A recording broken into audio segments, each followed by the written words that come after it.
Bonjour et bienvenue, c'est le jour 1 du défi 21 jours pour commencer à vivre.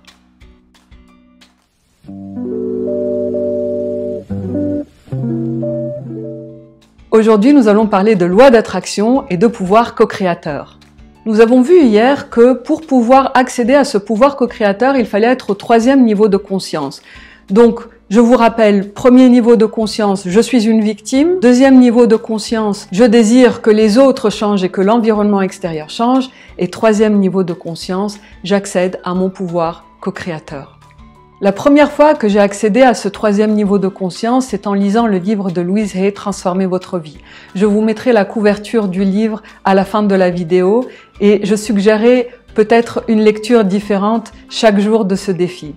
En fait, ce que j'ai appris en lisant le livre de Louise, c'est que nous sommes responsables de ce que nous attirons dans notre vie. Ça a été une très belle claque, une belle claque bien saine. Et c'est là où j'ai commencé à porter ma conscience sur mes pensées, sur mes croyances, sur mes mots, sur mes décisions, sur mes choix de vie et sur la posture que je décide d'avoir chaque jour dans mon quotidien. Il est vrai que lorsque nous avons la posture de la victime, on ne peut pas vraiment faire grand-chose, puisque nous subissons l'extérieur. De même, lorsque nous attendons que les autres changent, nous ne pouvons pas faire grand-chose, puisqu'ils ont leur libre arbitre et c'est eux qui décident s'ils veulent changer ou pas. Même si des fois, j'ai l'impression qu'en disant des choses ou en faisant des reproches, je vais finir par réussir à les convaincre. Mais c'est faux, ça ne marche pas.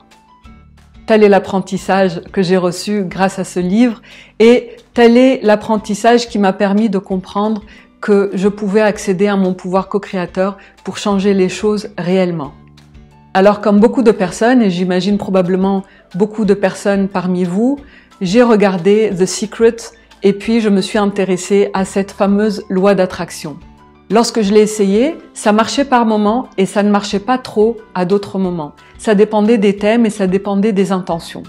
Et comme je suis une scientifique pure à la base, j'ai besoin de mettre au point des protocoles qui fonctionnent mais vraiment d'une manière reproductible. C'est-à-dire que lorsqu'on fait les choses de la même manière, on obtient toujours les mêmes résultats. C'est comme ça que je peux avoir confiance en une méthode. Et c'est ainsi que j'ai mis au point mon protocole de loi d'attraction que j'ai appelé la loi d'attraction spirituelle et c'est ça que je vais partager avec vous aujourd'hui.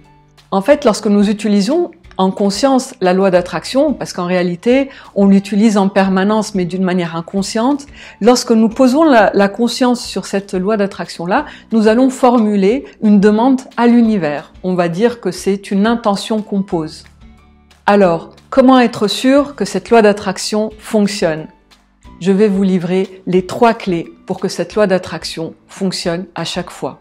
Première clé, vous devez vous sentir en sécurité lorsque vous lisez, lorsque vous vous connectez à votre intention. L'intention que vous formulez ne doit pas vous mettre en danger, aussi bien physiquement qu'émotionnellement.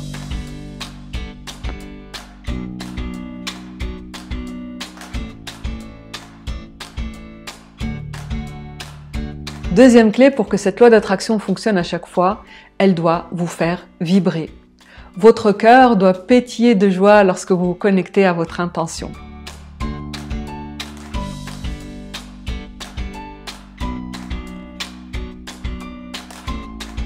Et troisième clé pour que cette loi d'attraction fonctionne à chaque fois, vous devez y croire. Vous devez croire que c'est possible d'accéder à cela. Et ceci même si vous ne savez pas comment. Mais vous devez avoir cette foi inconditionnelle que ce que vous demandez est sûrement pour vous et que ce que vous demandez est possible.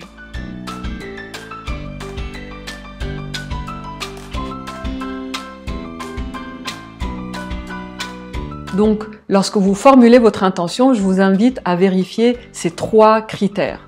Est-ce que je me sens en sécurité, connectée à cette intention ? Est-ce qu'elle me fait vibrer et est-ce que je la crois possible? Je serais d'ailleurs ravie de lire en commentaire vos retours d'expérience par rapport à ces 3 critères que je viens de vous citer. Donc en fait, pour accéder à notre pouvoir co-créateur, pour pouvoir accéder à ce 3e niveau de conscience, nous devons exercer notre libre arbitre. Et le libre arbitre, il s'exerce de 2 manières différentes. Soit je pose des actions dans le visible, dans la matière, je prends des décisions. Par exemple, je change mon alimentation, ou je me mets au sport, ou au yoga, ou à la méditation, ou encore je prends la décision de démissionner du travail où je ne me sens pas épanouie, etc.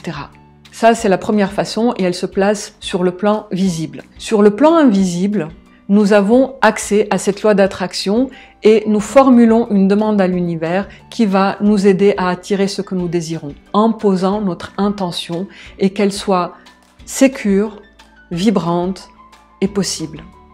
Et nous pouvons également utiliser notre libre arbitre pour décider de ne rien faire et continuer à rester dans notre posture de victime ou alors dans ce niveau de conscience où nous croyons que ce sont les autres qui doivent changer et que nous n'avons rien à changer. Oui, c'est possible d'exercer son libre arbitre et de rester dans les niveaux 1 et 2 de conscience. Et c'est possible aussi qu'il y ait un déclic aujourd'hui et que vous décidiez peut-être de poser une décision ou de poser une intention.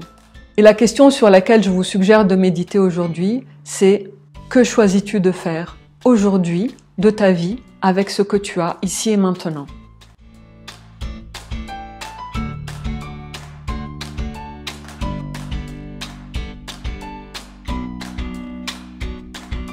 Et avant de découvrir l'affirmation d'aujourd'hui, je voudrais partager avec vous une histoire que j'ai beaucoup aimée. C'est l'autobiographie de Portia Nelson, une actrice américaine, qui a formulé ça en 5 étapes de vie.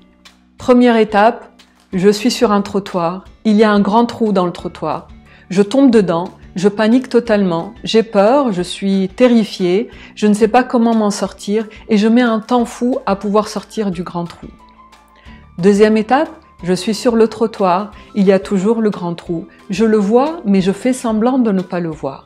Et je tombe dedans et je suis en colère d'être tombée dedans et je me dis que ce n'est pas normal et que ce n'est pas juste. Et je mets relativement un moment pour sortir du grand trou. Troisième étape: je suis sur le trottoir, il y a toujours ce grand trou, je le vois, je suis consciente que je suis en train de me diriger vers le grand trou, mais je n'arrive pas à m'en empêcher, je tombe dedans, je sais que c'est ma responsabilité, et là, je mets un temps relativement court à m'en sortir. Quatrième étape: je suis toujours sur mon trottoir, il y a toujours le grand trou, et je le contourne. Et cinquième étape: je prends une autre rue. Passons à l'affirmation que je vous propose aujourd'hui.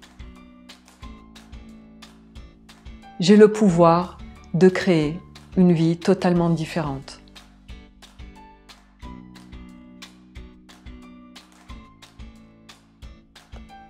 Merci et à demain pour le jour 2.